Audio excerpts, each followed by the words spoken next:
चट्टसँगले अब आज मिति 2081 साल चैत 18 गतेको दिन चाहिँ टोइलेट सेफ्टी ढलाइको लागि बाँसको सेटिङ गरेर चाहिँ यति राम्रो हेर्नुहोस् है मजाले बाँसको गाइज गर्ने अब त्यसलाई चाहिँ अब सेटिङ गरेर अब प्लास्टिक लगाएर यो माथि रड बुन्ने अब छेकनको लागि हाम्रो ज्वाइँले चाहिँ अब तक्तीहरू रेडी गर्दै हुनुहुन्छ छेकनको लागि ड्याङ्की ड्याङ्गु साह्रै रुखमा चढ्ने हिँड्छ मान्छे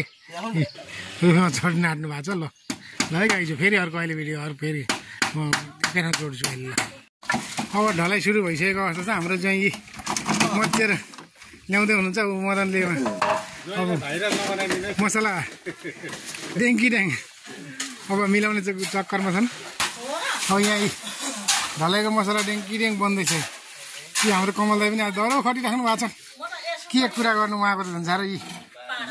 पानी हाल्नेदेखि लिएर बेल्चा हाल्नेसम्म गर्दै हुनुहुन्छ यी घर मालिकनीहरू पनि यता बस्नु भएको छ है।